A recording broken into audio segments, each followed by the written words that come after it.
want to talk about today is really how we can learn from the past on the marketing, promotions and advertising tactics that they've used in other unhealthy commodities in the past, and how we might be able to adapt the existing knowledge that we can gain from these to the area of sports wagering. And although I will be using most of my examples today for sports wagering, there will be some more generalised gambling examples as I go through. So we have heard a lot about how easy it is to conduct online betting, and it is the fastest growing gambling sector in Australia. So as well as at the end result of a game, bets can be placed on what happens within the game, like who will kick the first goal or score the first try, or what the winning margin will be. So basically, all you need to place an online bet is a smartphone and an online bank account, and you can gamble on just about any sports game anywhere in any part of the world. And we do have some public health concerns around online sports wagering. I won't go through them, but basically our main concern is the harm that it can do to both an individual, a family and a community.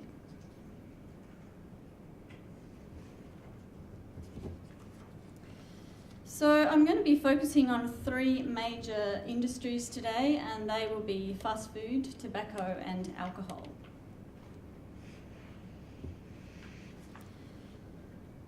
So when we look at the research around whether or not advertising does increase consumption of unhealthy commodities, it's pretty clear. We've got quite a lot of research over the years in relation to alcohol. Most longitudinal studies show a relationship between exposure to alcohol advertising and young people's alcohol use, and also heavier drinking amongst existing drinkers.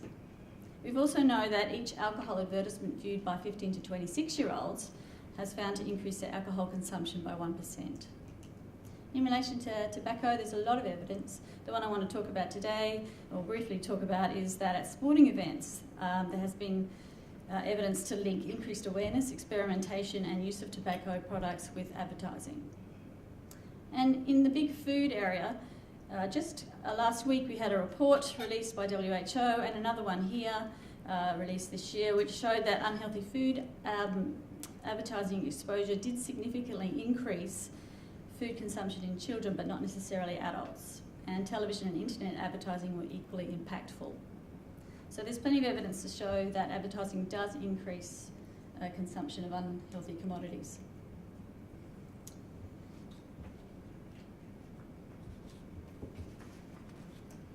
So basically what we're trying to address here is the selling of addictions. And throughout history, companies have responded to advertising and trying to deflect concerns about harmful products.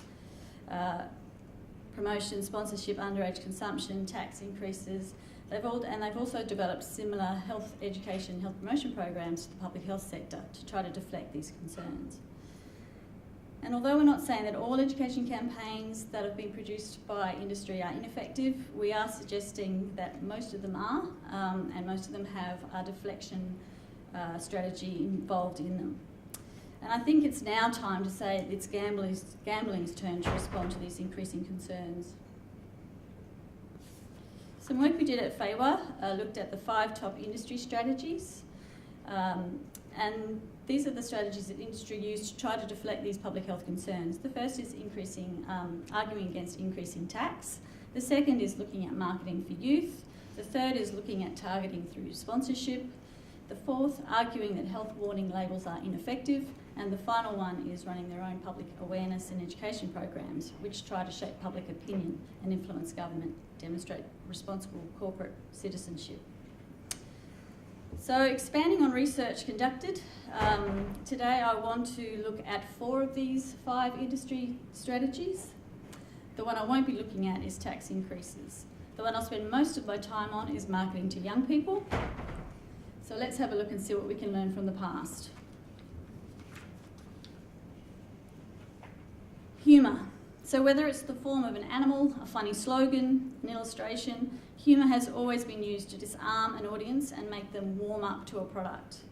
So it's generally drawn to a text or to an image that makes people laugh or feel that watching the advertisement or the promotion is enjoyable. It does divert the reader's attention away from any negative connotations associated with the product, such as it's addictive, or in tobacco's case, it can actually kill. So in the sports wagering world, humour is used in a number of ways. And of course, some people might not find some of these advertisements humorous, but let's face it, most of them are memorable.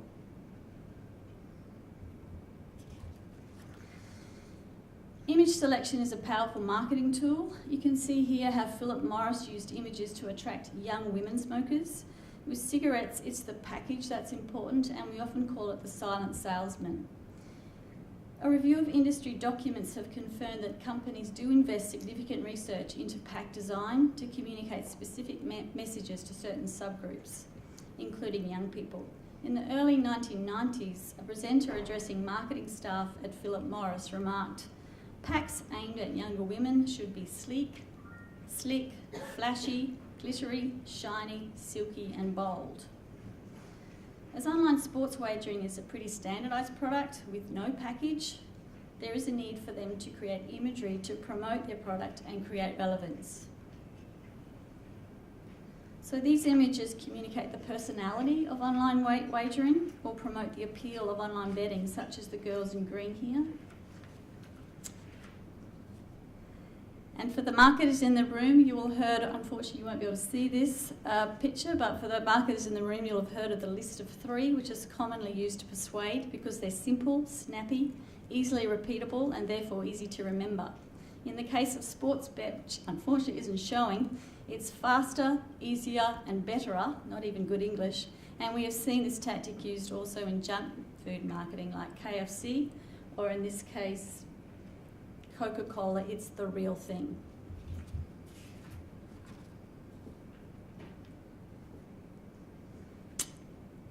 Being cool sells. Let's think about Apple. Everybody wants to be seen with an Apple device. Apple product placement in movies is paramount.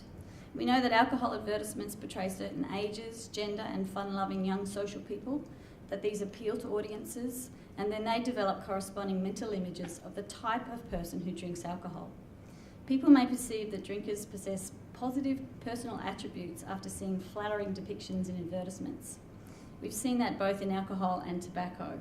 Unfortunately, you're not seeing it here, but it was there originally. So for alcohol and tobacco, the marketing tactics weren't focused on what the product was, but what the product could do for you. What was the benefit of using the product?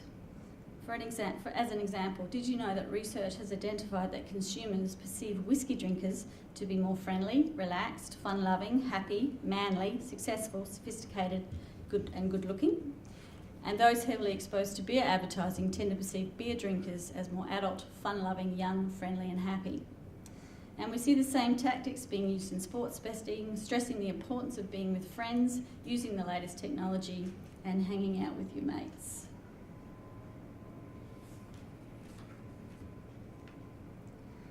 Personalising is a tactic used by industry to sell harmful products. So you're more likely to see a Coke advertisement for a particular festival or with somebody's name on the label. For tobacco, they've used the association with educated professionals. Research has indicated that advertisements with high recall do use images that are associated with high class and which impress people. Tobacco has also used packaging to cater for and personalise a product for certain subpopulations. For example, here the Sobrain was a brightly coloured novelty cigarette. Each cigarette was a different colour that appeared on the market in 2007 and was still there in 2012. Another example is the Red Fortune Bamboo, manufactured by Imperial Tobacco for its Asian chic design that was introduced in 2011. In sports wagering, the same tactics are being used, but instead of personalising it to yourself, they're personalising it to your team. So the identification of specific people or groups does help the marketer to make the product more personable and meaningful to the consumer.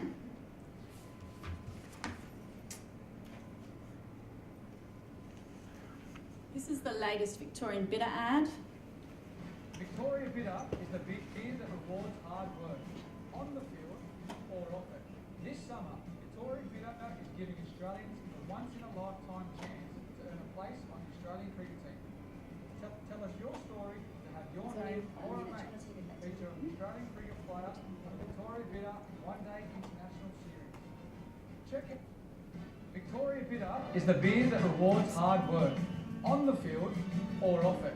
This summer, Victoria Bitter is giving Australians a once-in-a-lifetime chance to earn a place on the Australian cricket team. Tell us your story to have your name or a mate's feature an Australian cricket player for the Victoria Bitter One Day International Series. Check out victoriabitter.com for more details.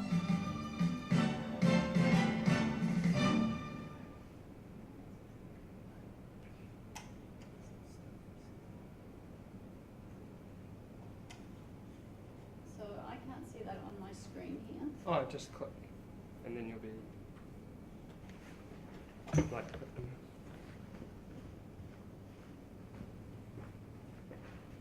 So you can see that, so that's just come out, that advertisement. You can see how people want to have their names on the jerseys, how that might appeal to them. They're still using those tactics in alcohol, and I think we're going to see more of that in the world of sports betting. Celebrity endorsement. In the junk food sector, we know that people, that high-class profile athletes can influence children's eating behaviours. And we also know that using celebrities, unique themes and memorable symbols, particularly from the sport or music sectors, encourage alcohol brand loyalty in adolescents. So some examples. We have the Frank Sinatra Budweiser commercial and the Frank Clifford Lucky Strike advertisements in the 60s. I don't think many people would forget the Pepsi commercial that lit Michael Jackson's hair on fire and resulted in second-degree scalp burns. We have Beyonce, who signed a $50 million deal with Pepsi. The Madden brothers are endorsing KFC. The Lakers' Kobe Bryant brought in about $12 million a year for endorsing McDonald's. David Beckham has endorsed Burger King smoothies and Diageo's Haig's Whiskey Club. So young people do look up to celebrities and they do want to be like them. So it's only natural that sports betting marketers are using similar tactics. They even have a website that showcases the top 10 celebrities who bet on sports. Movies, music, transport, sport, it doesn't really matter where you go. Alcohol, tobacco and fast food all have product placement to sell and promote their products. On this slide we have signage on sports fields and jerseys. We have Corona in the Green Hornet movie. We have vodka in the Lady Gaga's Bad Romance music video. And we have Pierce Brosnan holding a cigarette in the James Bond movie. One of the distinguishing features of much contemporary marketing is the way it blurs the line between promotion and content and advertising and entertainment. So rather than promoting a product through a discrete and identifiable advertisement, such as a television commercial, marketers are increasingly weaving references to a product into the fabric of the media and communications. So despite this, research tells us that viewers don't see this product placement in movies and music as specific persuasive attempts, and they're less likely to raise consumer defences. And so we see it in sports betting. Some of it we see. Glamorising unhealthy commodities. So we do know that sex does sell, although there has been some recent research saying that this is not the case. However, in the past, if you look back, we can see that marketers have used sex to promote their products. Consumers not only purchase a product for its functional benefits, but they purchase it for the image that they perceive the product to have, whether or not this is a real or perceived image. In one advertising response study to alcohol, advertisements projecting romance, affiliation and psychosexual appeals were tested. After seeing an ad depicting a romantic couple, about 1 in 6 said that the typical drinker of the alcohol product was romantic. When exposed to an ad showing a sexy female or lustful lovers, about 1 in 10 got the impression that the use of alcohol was sexy or for swinging people. And if we just look at alcohol, we have many examples of the sexualisation of prepackaged drinks such as quickie cocktails, stiffy shots. Other examples include crushed frozen alcoholic cocktails called Pink Pussy and Screaming Orgasm. We also have phallic-shaped shots called Foreplay and Sex on the Beach, and vodka tube drinks called Love Juice and Wet and Wild. So experts do feel that this sexual packaging of products is particularly designed to encourage consumption, especially in young people. And we are starting to see a little bit of sex selling gambling. We have Prince Harry here with a group of women with sports bet on their bikinis. Unfortunately, the other ad didn't come up, but it was a picture of a very buxom woman doing this with double five. So the second industry tactic was targeting through sponsorship. Australian sport is rife with the promotion of alcohol, junk food and gambling. Recent research identified that nearly 3/4 of sports were sponsored by a company that sells these products. An audit of 53 sporting organisations that receive funding from the Australian Sports Commission indicated a pervasive level of influence by companies that sell unhealthy products. Cricket topped the list with the unhealthy trinity of booze, betting and burgers, comprising 27% of its sponsors, including 19 fast food manufacturers, 10 alcohol companies and 1 gambling operator. Yet the sponsors continue to argue that this is a CSR strategy and is good for the community. For example, cricket has a range of programs to keep kids active, and sponsors such as KFC make this happen. Coke sponsors the Happiness Cycle, and this encourages young people to ride bikes. And we're seeing the same with sports sponsorship, which didn't come up unfortunately, but the example was Paddy Power sponsoring the athletics meet in the UK. The third strategy was arguing that health warnings are ineffective. These are some quotes from industry themselves to say that to show that they feel that warning labels are ineffective. So if you look at soda, obesity and diabetes are serious health conditions that are more complicated than a warning label. It's counterproductive to suggest that legislation affecting some beverages and not others will be effective. Warning labels will only confuse the consumer rather than help them make informed decisions. In the alcohol sector, warning labels don't change drinking habits. Instead, they impose unnecessary restrictions and costs on producers and take a simplistic approach to dealing with a complex problem. And in tobacco, we look at plain packaging. Plain packaging eliminates consumer choice, disrupts market competition and deprives us of our intellectual property. Plain packaging of tobacco products is unnecessary, unreasonable and unrealistic. Research into responsible messaging on alcohol products has identified that while responsible messaging was present in many alcohol ads, none of them provided any information about what it actually meant to drink responsibly. A study by Thomas in 2014 found similar results with responsible gambling messages, where despite the appearance of longer forms of mandatory gambling warning messages that could be recalled by participants, very few were able to recall the specific information contained in these advertisements. In the UK, William Hill, Ladbrokes, Coral and Paddy Power have featured prominent responsible gambling messages as a result of the Watchdog Senate Group, which was set up by bookmakers in 2014 in response to public concern on gambling and advertising. The bookmakers pledged to carry out strong responsible gambling messages on all TV and online advertisements, as well as ads inside betting shops. The message, "When the fun stops, stop," features on all advertising run by the members of the Senate Group. However, in the main, responsible gambling messages remain the domain of self-regulation, and so I think we need a lot more research in this space. And the final strategy I want to talk today about was the industry running their own public awareness and education campaigns. So many examples, but let's just take Coca-Cola.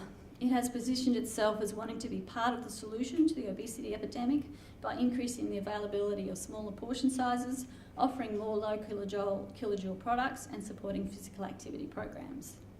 This approach has been slammed as a smokescreen by many public health advocates who suggest that if Coca-Cola was really serious about fighting obesity, they would be doing things that really do work. They would be restricting advertising to young children, they'd be encouraging other companies to do the same, and they wouldn't put 10 teaspoons of sugar in a can of Coke. In a nutshell, Coke contributes to chronic disease and its core business is to make money and sell their products. So all of these educational and awareness strategies draw attention away from the contribution of their product towards overweight and obesity. And although it's not as obvious within the sports betting sector, these types of smokescreens are becoming more common. Unfortunately, the other example didn't show up, but it was an example of the new leaflets and posters on responsible gambling from the Senate Group. So this slide depicts the advocacy strategies run by the public health sector to combat tobacco consumption. And as you can see, it's taken over 40 years to get to where we are, and we're still dealing with new issues such as e-cigarettes. So the journey with sports betting, I think, has only just begun. But if we can look to the past and see the advertisements and the promotions and the tactics used by industry in those unhealthy commodities, I think we might be able to certainly leapfrog and get in front, possibly, of some of the future industry tactics. So, although the journey has just begun, we do have a group of committed advocates, researchers and practitioners who are passionate about doing the same sort of thing for online sports wagering. So where are we heading? We do want to learn from the past, from the fast food, alcohol and tobacco advertising tactics. We want to increase awareness of these industry tactics and demonstrate how they can be used across different industry sectors. We are in the process of developing a set of nationally agreed advocacy targets for sports wagering as part of an ARC grant led by Samantha Thomas. Will always push for legislation rather than self-regulation, be an advocate for change in the current review of the Interactive Gambling Act within Australia, and try to close the loophole of gambling advertisements permitted during live sports. We also want to find champions, specifically in the political sector, because we know champions and advocacy go well together. So we can reduce the harm from growing if we do act early. So of course, as Neroli said this morning, it would be remiss of me to say if we didn't need more research, but we also need to monitor the industry, disseminate and liaise with decision makers. So thank you very much.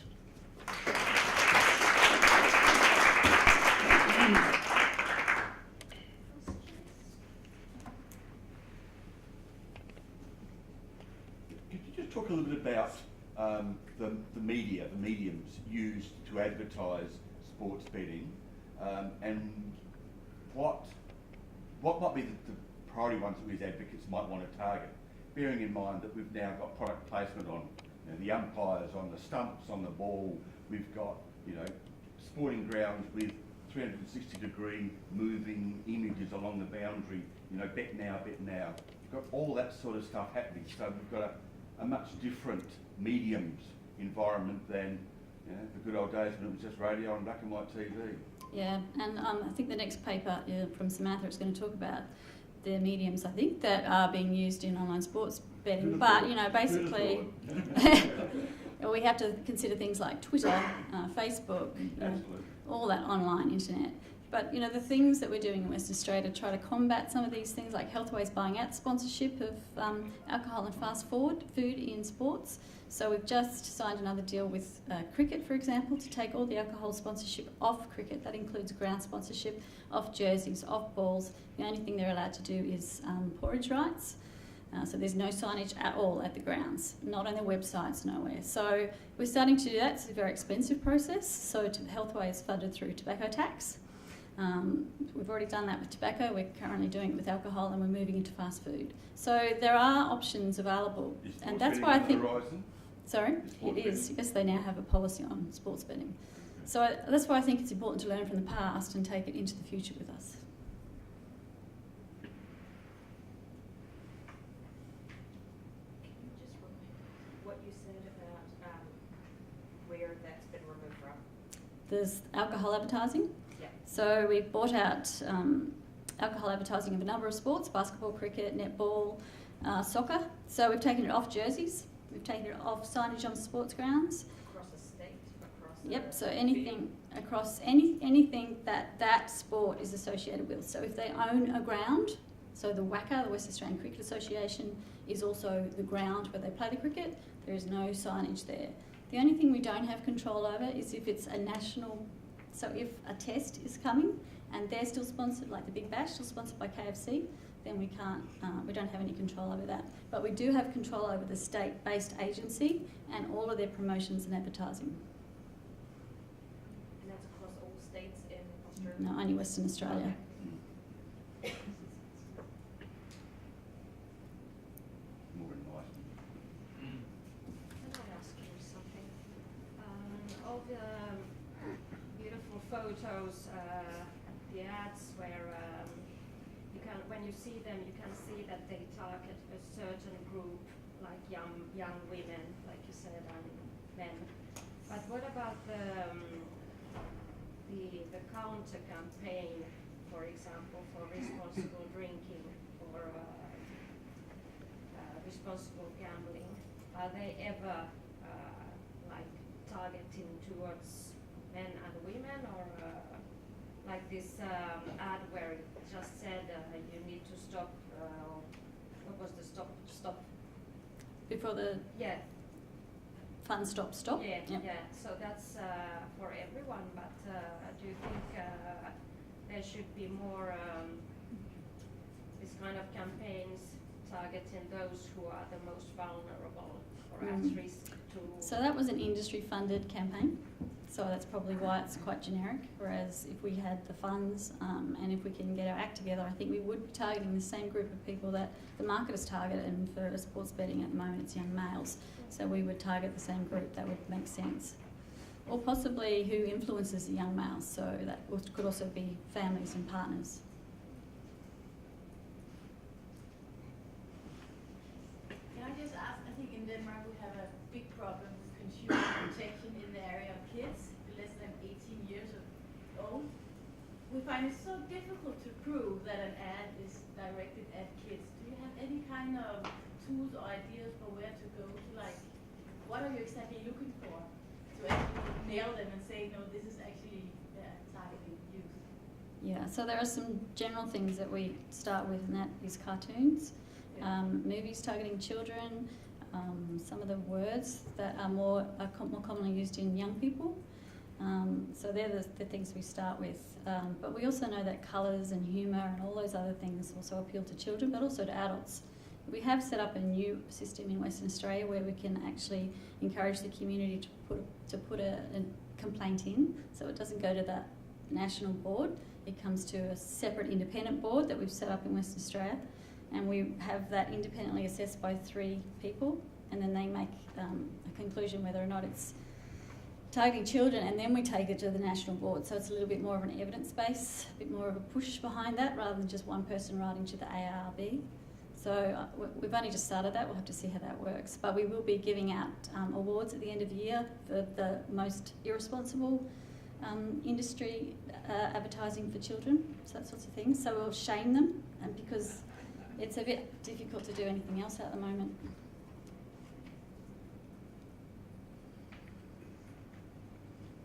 Okay. Thank you very much. Thank you.